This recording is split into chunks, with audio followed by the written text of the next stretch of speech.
მოგესალმებით, მე დღეს ვისაუბრებ სამი ქართველი მწერლის შესახებ და გაგაცნობთ მათ ვიდეო. გიორგი ლეონიძე დაიბადა 1999 წლის 27 დეკემბერს პატარცეულში, ახლანდელი საგარეჯოს მუნიციპალიტეტი. გარდაიცვალა 1966 წლის 9 აგვისტოს თბილისში.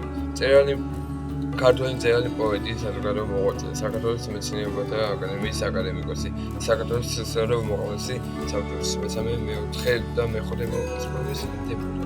მამა ნიკოლ ლეონიძე, ასევე ცნობილი საზოგადო მოღვაწე, პედაგოგი, ვაჟა-შაოლის დიდი მეგობარი იყო. მას სკოლის სემინარია ჰქონდა დამთავრებული და სიცოცხლის ბოლო წლებში სასულიერო მოღვაწეობას ეწეოდა.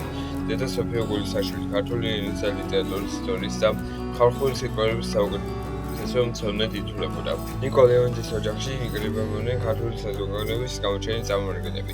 ასეთ გარემოში აქცენტი გიორგი ლეონიძეს ბავშვობიდანვე გამოყვა ქვეყნის და მშობლიური ლიტერატურის სიყვარული.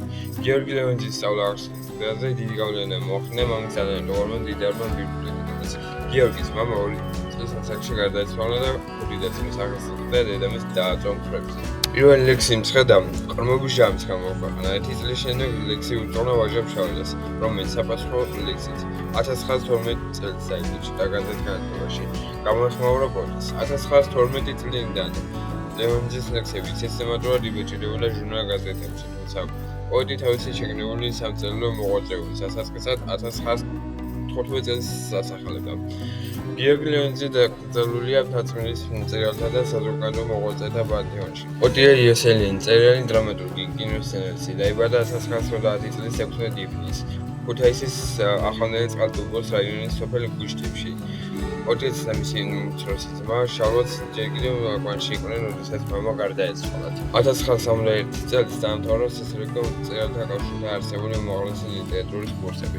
სრულიად საქვეყნებდა 1954 წლიდან მოხმობების პირველი კრებული „კარის მეზობლები“ გამოსცა 1957 წელს.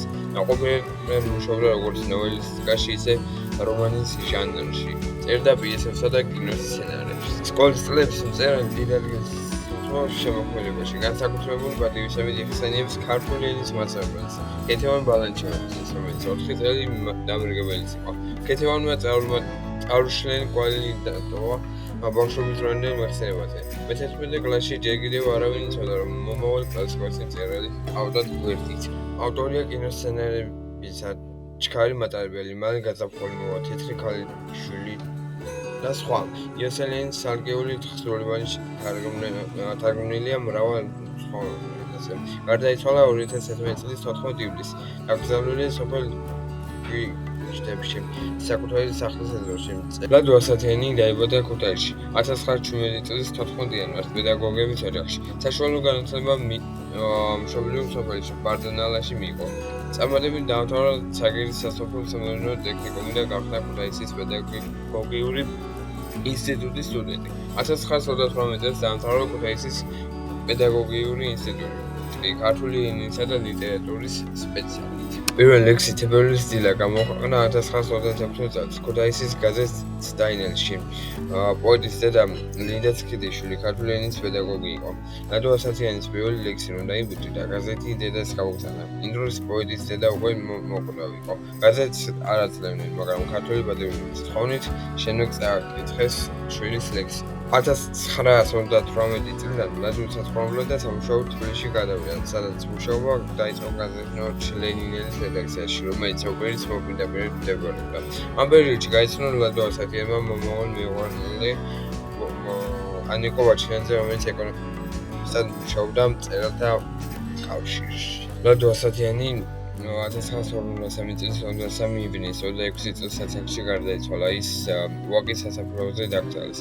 1968 წლის 24 აპრილს პოეტის ნიშნით დიდუბის მწერალთა და საზოგადო მოღვაწეთა პანთეონში განმოაჩინეს. ვიდეო დასრულებულია.